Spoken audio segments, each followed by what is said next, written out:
Money used to be my absolute least favorite topic, but now it's my favorite. Hi, I'm Kyla. I've got a giant pile of hang-ups here that I would love to just get done. They've been sitting here for a while.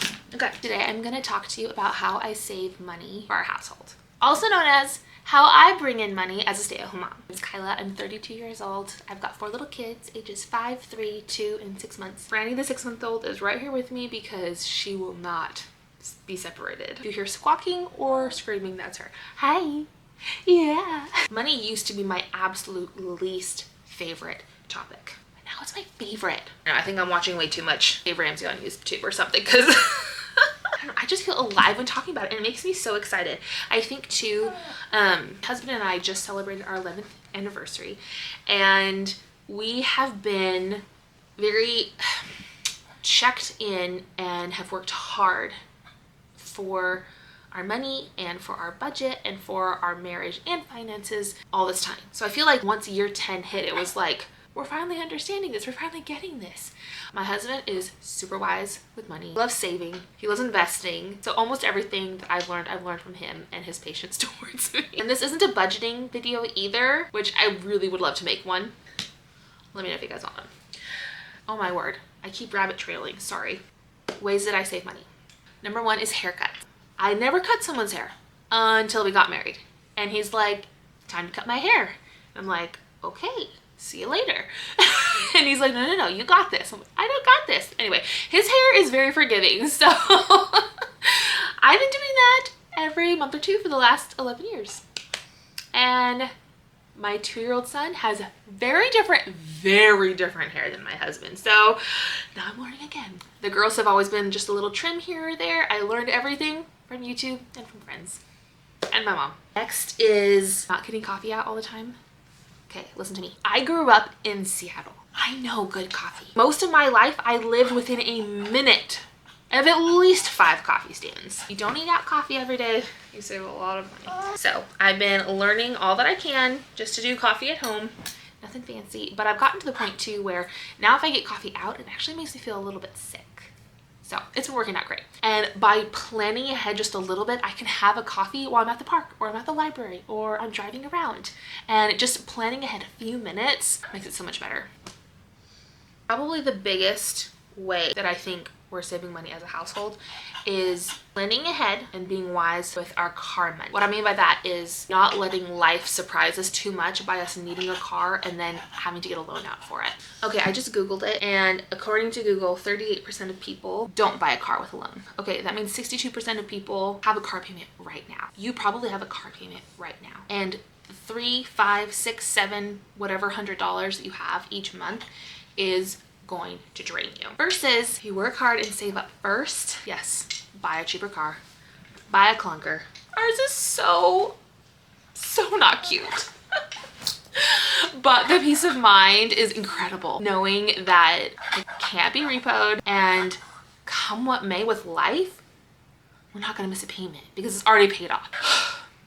It's so worth it. The next way that we save money is just being creative and being patient. So we don't do a lot of things with our kids outside the home that cost money. We do a lot of things that are free, and there's a lot out there. There's many parks, many pathways. There's multiple different libraries, and there's a lot of things. There's a lot of events and things that pop up that are totally free. And with a little bit of imagination, you can make anything magical. Your kids don't need much. I think we've had some of the best times when we're like in a doctor's office waiting room, and I think of some sort of adventure for us to be on in that moment. We don't eat out very much. We have a small amount in the budget each month. We try to save that for true emergencies when there's not enough time to think ahead, plan ahead. And that leads into thinking ahead saves so much money. When we know that there's an event going on in the evening, instead of waiting to the last minute and realizing, oh man, we haven't eaten dinner yet. Plan ahead for an easy meal that night, maybe a freezer meal or something. That helps. Another way I save money as a stay-at-home mom is being diligent with the budget and notice where the money is going. Okay, and then finally, probably the biggest way that we save money, YouTube. If there's something that you need to go do, spend money on, I dare you, take a crack at doing it yourself.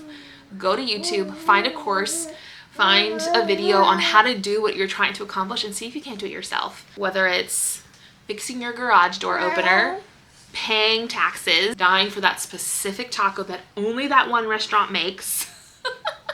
See if you can't figure it out yourself. I bet you can. Also, we buy most of our kids' clothing used. Consignment shops, consignment sales. You can find awesome deals. Go to the consignment store and flip through for the current season in the current sizes, as well as keep my eyes open for the next one. I don't always look for the next season, but it is helpful because sometimes when I go for a certain season and a certain size, they are sold out because there's not one of everything. But it's so fun. By going semi-often, every few months, I'm able to keep an eye open and stick to the styles that I love without having to sacrifice just to put clothes on their bodies. Have an Amazon wish list for each of your kids. Every single time my kids see something and want it, we say, let's put it on the wish list. Whether it's a book or a toy or something they saw online even. It is so helpful to put it on the wish list because in their minds, it's helpful knowing that they're heard and someone might buy it for them. Also, when their birthdays are coming up or when Christmas is coming up, if we have a party or if family members or friends ask, you can send them the wish list and say these are the things that they want. And it is so fun for them to put something on the wish list, wait a few months, know it's there, and then open on Christmas morning or open it on their birthday. Meal planning, it's a big one. If you can plan ahead your meals with all the ingredients, go to the store once, you're gonna save so much money. Have lots of babies. Also, if you are a stay-at-home mom and it's not your season to be bringing in a whole lot of outside income or any income at all, know that the work you do is not meaningless. It is valuable. You are irreplaceable in your home, and you may not be bringing in actual dollars, but by being diligent with what you have, by making those dollars stretch, you're doing the exact same thing as bringing in money. Also, if you need to bring in some actual cash but don't have the means or even the time, even to take an online part-time job, sell some things on Facebook Marketplace. Offer to bake someone's bread, watch their kids. Also, number one, pray. Ask God to show you how to bring in some money. You've got this, you're doing great. The work you do is very important. Don't forget, it's not just about money. You are raising souls and that has eternal value. All right, I gotta go. Thank you so much for watching. If you want to hear any more budgeting, money saving ideas, comment below. Also, if you have a great money saving tip, please let me know. I want to. All right, bye.